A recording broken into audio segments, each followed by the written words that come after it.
Si la sal se desvaneciere, ¿con qué será salada? No sirve más para nada, sino para ser echada fuera y hollada por los hombres.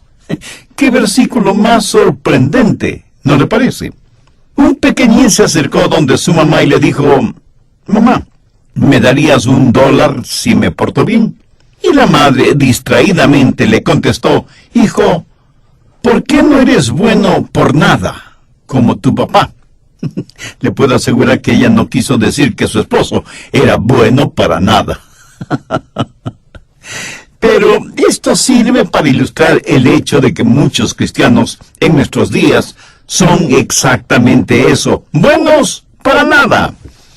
Y Jesús dijo que son como la sal que ha perdido su sabor, su salinidad, y que como ya no sirven para nada, son echados fuera y son despreciados, desechados por los hombres. Hoy hablaré acerca de algo que todo el mundo conoce muy bien, la sal. Casi es imposible pensar en comer huevos duros sin sal. Algunas personas les encanta poner sal en el cereal, y en términos generales, la sal es necesaria para la vida. Pero ¿sabía que la sal es un elemento compuesto? Cuando fui estudiante, una de las materias fue química. Un día en clase tomamos una pequeña porción de sodio y lo echamos en el agua, y tuvimos una explosión. Manipulábamos también el gas de hidrógeno y cloro. Y si usted está en un cuarto lleno de gas de cloro, podría morirse en muy poco tiempo. Estos dos elementos químicos son muy peligrosos. Sodio y cloro separados son elementos químicos venenosos. Y sin embargo, Dios en su química junta estos dos elementos y los transforma en clorato de sodio, o sea, en sal. Y la sal, lo repito, es necesaria para la vida. Y no puedo dejar de pensar en la química de la cruz, cómo Dios tomó la parte mortal de mi naturaleza para hacer algo completamente nuevo. Aún darme un nuevo nombre, así como el sodio y el cloro tienen un nuevo nombre, sal. Y ahora entiendo mucho mejor las palabras de Jesús: vosotros sois la sal de la tierra. Hoy quiero hablar de los santos salados. Pero no en el sentido en que se entiende en muchos países latinos, en donde ser salado significa tener mala suerte, mala fortuna y cosas por el estilo. ¿Alguna vez se ha preguntado por qué Jesús usó esta metáfora? En realidad, ¿qué quiso Jesús decir con esta figura literaria? ¿Por qué Jesús, al enseñarles a sus discípulos las bienaventuranzas, de pronto les llama sal de la tierra? Mi amigo, primero hay que entender la importancia de la sal en tiempos de Jesús. Si aún en nuestro tiempo la sal es importante, imagínese lo importante que era en tiempos de Jesús. En ese entonces la sal pura era más valiosa que el oro, aunque usted no lo crea. De hecho, la sal pura era considerada una rara delicadeza gastronómica. La sal servía comercialmente como medio de intercambio. Y eran tan importantes las cosas y los intercambios que aún hasta nuestros días usamos en forma común la palabra salario. Y no creo que haya ninguna persona que me esté escuchando que no sepa lo que salario significa. Así que la sal era muy valiosa. ¿Por qué? Pues por lo que hacía. ¿Y qué hace la sal? Da sabor a algo, o resalta el sabor de algo. En el libro de Job encontramos esta pregunta: ¿se comerá lo desabrido sin sal? ¿Habrá gusto en la clara del huevo? Por supuesto, la respuesta es no.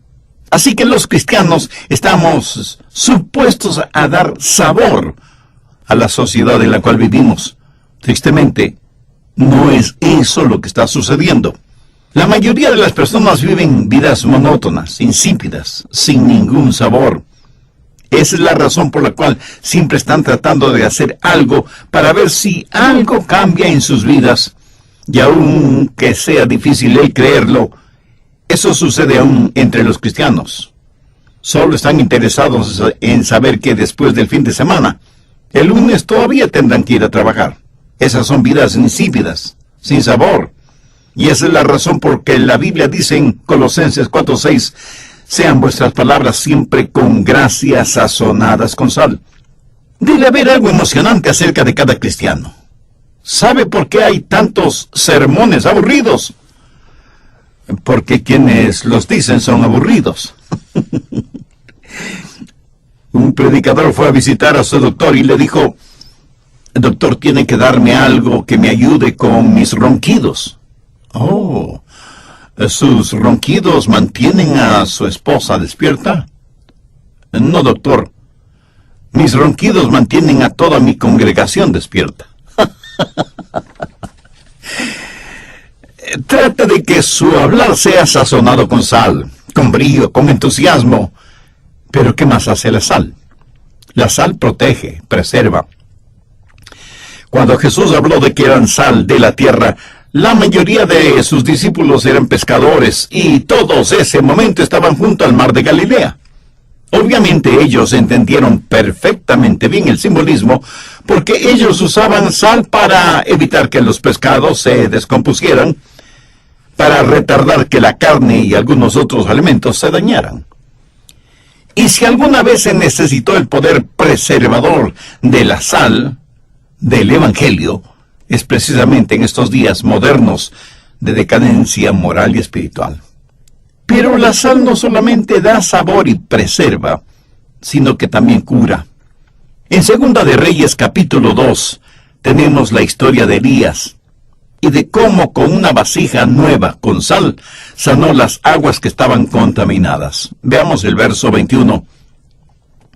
Y saliendo él, y esto se refiere a Elías, saliendo él a los manantiales de las aguas, echó dentro la sal y dijo: así ha dicho Jehová, yo sané esta agua, y no habrá más en ellas muerte ni enfermedad. La sal tiene propiedades antisépticas y curativas. En tiempos bíblicos, cuando los bebés nacían, les bañaban con agua salada para prevenir cualquier infección, y en algunos hogares ortodoxos judíos, esa sigue siendo la tradición y la costumbre. Pero no debemos olvidar otra propiedad que tiene la sal: quema e irrita. ¿Alguna vez he cortado accidentalmente algún dedo de su mano y ha tenido que manipular algo salado? Esa pequeña herida parece fuego, por lo quemante e irritante. Sí sabe de lo que estoy hablando, ¿verdad? Espero que sí. Busque Marcos 9:49. Porque todos eran salados con fuego, y todo sacrificio será salado con sal. Lo que es evidente aquí es que el fuego y la sal tienen algo en común: queman. Haciendo la respectiva analogía, permítame decir que la verdad de la palabra de Dios aplicada sobre la putrefacción del pecado quema. Y si no hay malestar e irritación, tampoco habrá efecto. Y cuando un genuino creyente vive la clase de vida consagrada que debe vivir, le puedo asegurar que esa vida irritará y molestará a quienes no conocen a Dios ni nada saben de su palabra. Recuerde, la sal también quema e irrita. Y si usted piensa que eso es todo lo que hace la sal, permítame decirle que la sal además penetra. Y si no me cree, haga la prueba. Ponga solo un poquito de sal en una jarra de agua y de inmediato tendrá una jarra de agua salada y sin necesidad de ir al mar. La sal es uno de los pocos elementos que se disuelve bien, lo mismo en agua fría que en agua caliente. Lo que necesitamos hacer es poner la sal en donde pueda penetrar, donde pueda activarse y cambiar la sociedad. En la actualidad me parece que las iglesias se han convertido en enormes bodegas repletas de sal, como que si la sal necesitara ser más salada. Independientemente de su distintivo denominacional, da la impresión de que las iglesias no son más que sociedades sagradas para presuntuosos pecadores, en vez de ser como saleros para desparramar la sal y ser elementos de cambio en el mundo, porque la sal penetra. En Mateo 5:13 Jesús dijo: vosotros sois la sal de la tierra.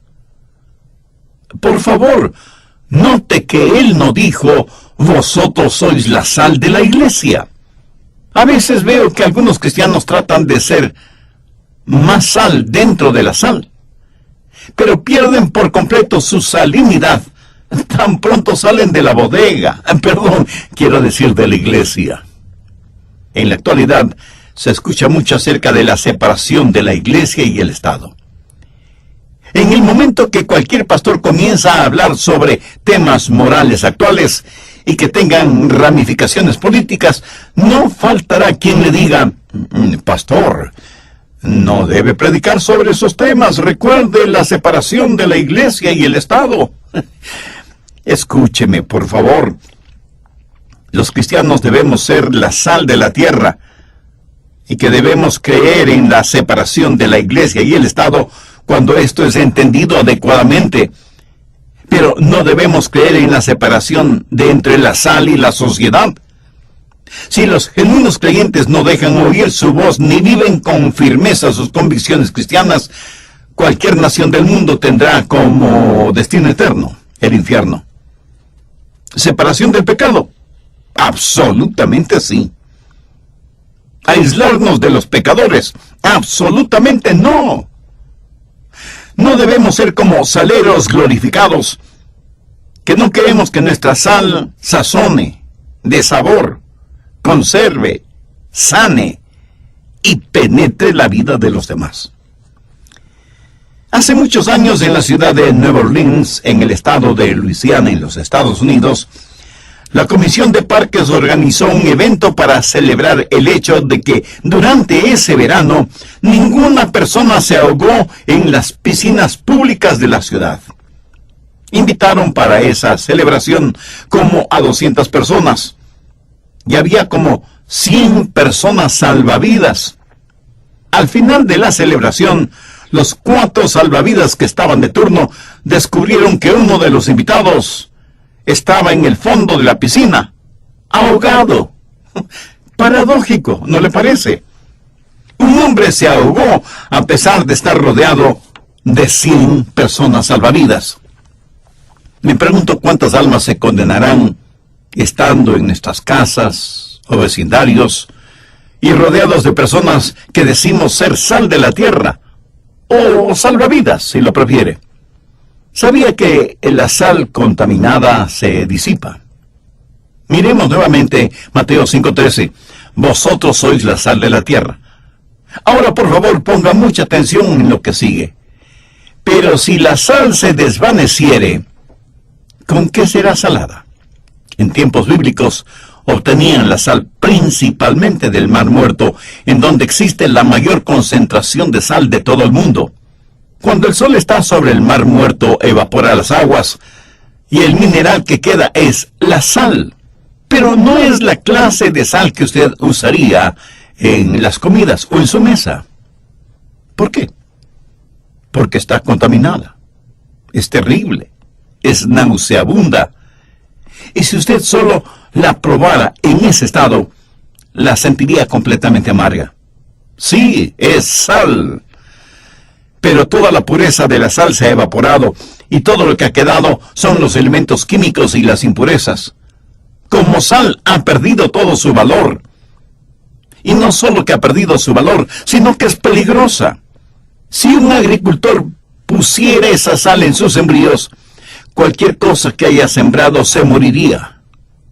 Si usted pone esa sal en el agua se envenenaría. Entonces, ¿qué hacer con esa clase de sal? Pues solamente botarla en los caminos. Usted no la pondría en sus campos de labranza porque se permearía hasta las fuentes acuíferas subterráneas y contaminaría el agua pura. Así que la bota en senderos y caminos para mantener a la tierra compacta, porque en el lugar en que esa sal está, no crecerá nada. Mire lo que dice la segunda parte del verso 13 de Mateo 5. No sirve más para nada, sino para ser echada afuera y hollada por los hombres. ¿Sabe usted lo que está pasando en las iglesias del Señor Jesucristo en nuestros días?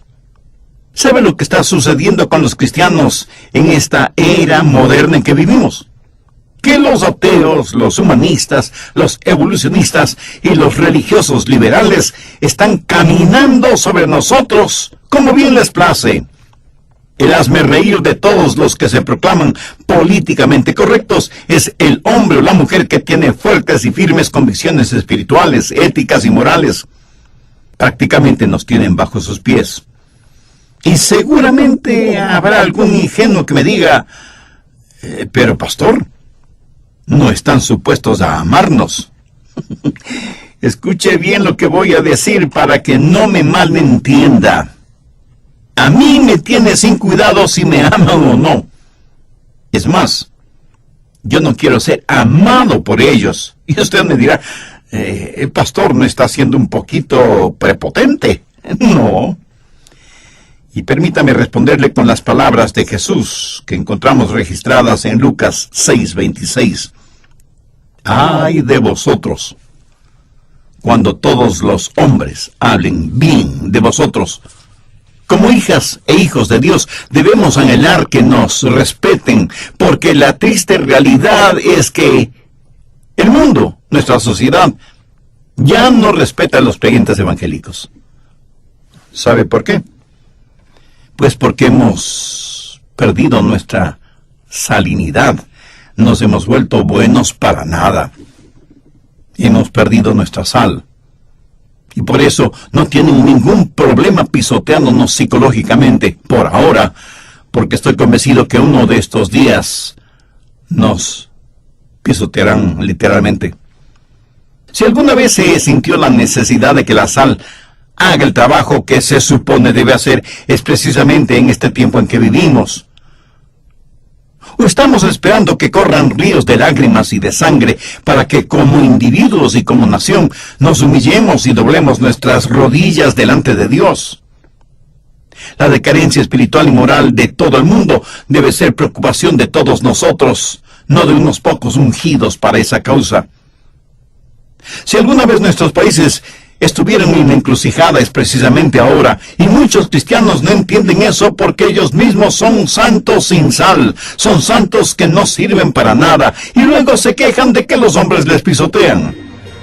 Quiera Dios utilizar este mensaje que Él mismo puso en mi corazón para fortalecer a los creyentes y animarles a que sean en verdad la sal de la tierra.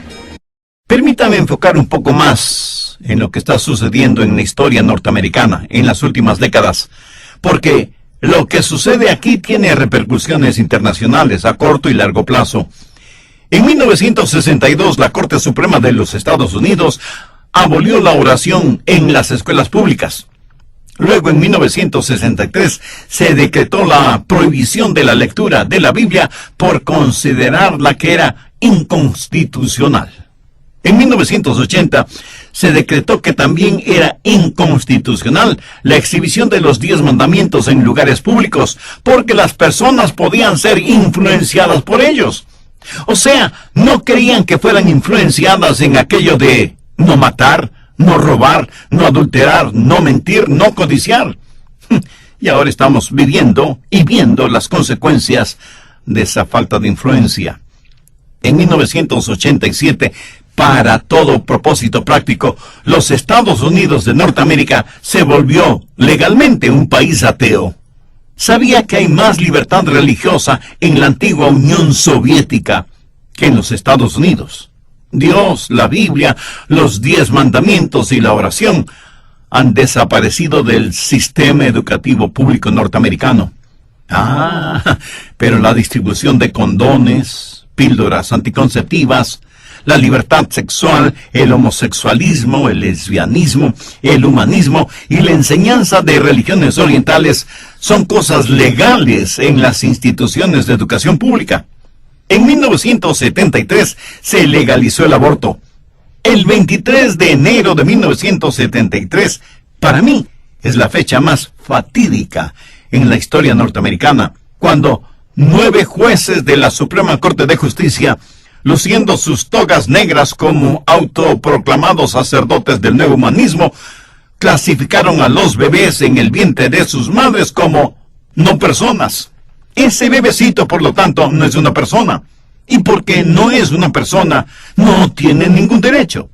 Desde entonces, más de 20 millones de bebés han sido asesinados en el vientre de sus madres por medio del aborto, y han sido sacrificados en el altar de lo expedito o de los intereses monetarios. En los últimos años, más de la mitad de los embarazos entre las mujeres blancas de los Estados Unidos ha sido terminado mediante el aborto. Y la mayoría de esos abortos han sido por conveniencia. Las mujeres están sacrificando a sus bebés porque les interesa más su figura o su carrera profesional. 1 millón de jovencitas de entre 13 y 19 años quedan embarazadas cada año. La sodomía ha dejado de ser un pecado. Ahora es o una enfermedad o un estilo de vida aceptada por la sociedad. Y los divorcios aún entre cristianos se han elevado en un 40%. Ahora, ¿qué nos dice todo esto? Que aunque tenemos suficiente sal, tal parece que esa sal ya ha perdido su salinidad. Ahora ya no sirve más que para ser echada afuera y hollada por los hombres. Mi amigo, cuando las alcantarillas de la iniquidad están completamente desbordadas, cuando el amor ha sido convertido en lujuria, cuando Satanás es adorado como santo, cuando el hombre se ha magnificado sobre su creador, cuando a lo bueno se lo llama malo y a lo malo se lo llama bueno, cuando el vicio es considerado como virtud y la virtud como pecado, entonces es obvio que ya no hay sal espiritual sobre la tierra. Como están las cosas, bien se podría decir que el mundo entero está listo para el juicio. Dios nos está juzgando. ¿Y cómo nos juzga Dios? Escúcheme bien. Dios nos juzga dejándonos hacer lo que nos da la gana hacer. Por favor, ponga atención a lo que voy a decir. Hasta le puede parecer una blasfemia, pero le aseguro que no lo es. Dios no es solo la única esperanza para nosotros, sino que también es la más grande de nuestras amenazas. Permítame repetirlo para que lo capte bien. Dios no solo es la única esperanza para nosotros, sino que también es la más grande amenaza nuestra. Piénselo. La única esperanza para todos nosotros no son nuestros gobiernos, sean del partido político que sean. No son nuestros científicos, ni educadores, ni políticos, ni religiosos de la denominación que sean. La única esperanza para este deteriorado mundo es que los hijos de Dios en todas partes del mundo vuelvan a ser la sal de la tierra. ¿Qué más ha dictaminado la Corte Suprema de los Estados Unidos? Lo siguiente: es prohibido exhibir una cruz en propiedades públicas a menos que esté en llamas, en cuyo caso tal acción está protegida por la primera enmienda constitucional. En la mayoría de los estados, una jovencita menor de edad que esté embarazada puede solicitar el aborto sin consentimiento de sus padres, pero sin el consentimiento de sus padres no podrán realizar ningún viaje educativo programado por la escuela. O sea que, si la escuela planifica una visita al zoológico de la ciudad, un estudiante, si no tiene el consentimiento de sus padres por escrito, no podrá ir al zoológico. Pero los chicos pueden tener condones y las chicas píldoras anticonceptivas y hasta el aborto sin el consentimiento de sus padres. Vivimos en una época en la cual, si se quiere utilizar animales para estudios y propósitos médicos o experimentación científica, los defensores de los derechos de los animales protestarán airadamente, mientras que al mismo tiempo nadie dice nada acerca de aquellos que hacen campañas millonarias para que sea legal el cosechar los órganos de bebés abortados. Estamos desesperados por proteger a algunos animales en peligro de extinción, pero al mismo tiempo estamos desesperados por extinguir mediante el aborto la vida de indefensos bebecitos, aún en el mismo vientre de sus madres. ¿Qué nos está pasando? Se lo diré. La sal ha perdido su sabor. Somos buenos para nada, y por eso somos pisoteados por la sociedad, por los hombres. Es tiempo de que la sal recobre su salinidad para que pueda servir para el propósito que Dios la creó. Vosotros sois la sal de la tierra. Seguramente alguien me preguntará: pastor, ¿es usted un optimista o un pesimista? Mi amigo, yo soy un realista. Creo que puede haber avivamiento en nosotros en forma personal para que haya un avivamiento nacional. Dios no está muerto ni está lejano. ni está enfermo, ni ha perdido su poder. Yo no sé cuándo regresará el Señor Jesucristo, pero quiero que mis hijos y mis nietos vivan en un país que sea digno de vivir. Y si usted me dice que eso es utópico porque los hombres son malvados, permítame decir algo más. Después del pecado en el paraíso, Dios nunca ha tenido que... El decir que en nuestros días no puede haber avivamiento debido a la maldad que existe. Hace muchos siglos en el Monte Carmelo, Elías propuso algo inusitado. Desafió a 450 sacerdotes de Baal. Veamos el escenario. Elías contra todos los demás. ¿Qué debía suceder? Que Dios conteste con fuego y dejar que Dios sea Dios. Y Dios envió avivamiento ahí mismo, en el Monte Carmelo. Dios envió fuego que quemó todo el sacrificio que estaba en el altar y consumió la abundante agua que rodeaba el altar y hasta calcinó las piedras del altar. Así que a mí no me vengan con el cuento de que no puede haber avivamiento. Ahora, un Dios que queme leña seca no nos llamaría tanto la atención como un Dios que quema leña completamente mojada. ¿No le parece? Dios está vivo. Y pensemos en Nínive. La gente que vivía en Nínive en días de Jonás era gente terrible, tanto que Dios iba a destruirlos. Y Dios envió a Jonás hacia Nínive.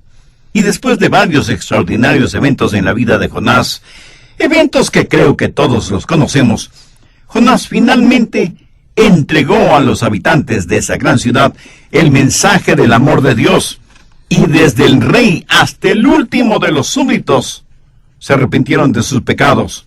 Y Dios tuvo misericordia de ellos. Y en Jerusalén hubo un extraordinario avivamiento. Recuerde que nunca hubo una ciudad que odiara más a Jesús que Jerusalén. Ahí crucificaron al Señor. Los oídos espirituales de esa gente estaban bloqueados al mensaje del Evangelio. Jerusalén había escuchado el mensaje de los profetas y lo había rechazado. Simón Pedro, uno de los íntimos del círculo de discípulos de Jesús, con juramentos y maldiciones negó que conocía a Jesús. Judas, otro de los discípulos, traicionó a Jesús por 30 monedas de plata. Y sin embargo, en el día de Pentecostés, el Espíritu Santo de Dios se hizo presente y esos santos recobraron su salinidad y hubo avivamiento. Y si usted cree que las cosas están muy mal ahora, piense en la Reforma Protestante en la Edad Media. Cualquier niño o niña en las escuelas dominicales de las iglesias saben más acerca de la Biblia que muchos de los sacerdotes de esos días. Era algo terrible. Sin embargo, Dios levantó a un Martín Lutero, a un Calvino y a muchos otros iniciadores de la Reforma Protestante, con avivamientos que cambiaron el curso de la historia. Y Dios puede enviar avivamiento en nuestros días. Dios puede volver a hacernos sal sobre la tierra. En la Inglaterra del siglo XVIII, el gobierno inglés era un verdadero fracaso. La inmoralidad de Francia había penetrado a Gran Bretaña. El clero inglés era más conocido por sus borracheras y adicción a los juegos de azar que por su religiosidad. La iglesia era estatal, hasta que aparecieron los predicadores puritanos con la firme intención de ser sal de la tierra. Pero ¿sabe qué? Los metieron en la cárcel. El negocio de los esclavos era un negocio que florecía. Fue la época negativa en tierra bretona, y sin embargo Dios envió a Wesley y a otros de sus santos, y hubo un poderoso avivamiento en Inglaterra. Aquí en los Estados Unidos apareció un Dwight L. Moody, quien era el Billy Graham de su tiempo. Nunca antes la incredulidad se había trincherado tan firmemente que durante el ministerio de Moody. En alguna ocasión, él estuvo frente a un grupo de infieles, quienes declaraban que no creían en Dios, que odiaban a Cristo y que despreciaban la Biblia. Moody no fue un hombre educado, pero de todas maneras se puso de pie frente a esos hombres y les predicó el Evangelio de la salvación.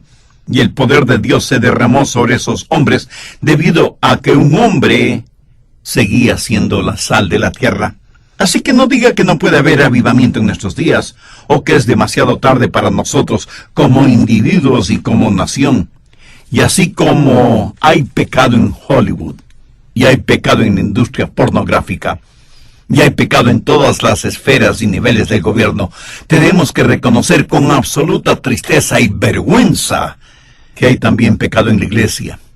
Busque Romanos 5:20. Mas cuando el pecado abundó, sobreabundó la gracia. ¡Qué sublime y segura promesa! ¿Qué hacer para que se haga realidad? Y Dios mismo nos da la respuesta. Si se humillare mi pueblo, sobre el cual mi nombre es invocado, y oraren, y buscaren mi rostro, y se convirtieren de sus malos caminos, entonces yo oiré desde los cielos, y perdonaré sus pecados. Y a tiempo para que la sal sirva para el propósito para el que fue creada. Escúcheme, Dios usó sodio, elemento que por sí mismo es explosivo y mortal, y cloro, elemento nauseabundo y mortal, y usando su química divina, unió estos dos elementos para crear algo increíblemente maravilloso, necesario para la vida, para la preservación, para la pureza. Y el mismo Dios que usó su química para crear la sal, es el mismo Dios que por la química de la cruz le cambiará a usted y le hará una nueva criatura. Hay millones de seres humanos en el mundo cuyas vidas han sido radical y dramáticamente transformadas por Dios por medio de la fe en el Señor Jesucristo. ¿Cuántos de quienes me escuchan en este momento pueden decir, Pastor Rogers, yo soy salvo o salva? Y tengo la seguridad de que si muero ahora iré al cielo porque me he arrepentido de mis pecados, he recibido al Señor Jesucristo como mi Salvador. No me avergüenzo de dar testimonio público de Él. Le he obedecido bajando las aguas bautismales y soy miembro de una iglesia bíblica y cristocéntrica. Y el Espíritu Santo de Dios le da testimonio a mi espíritu de que pertenezco a Cristo. Por eso sé que si muriera hoy, iría directamente al cielo.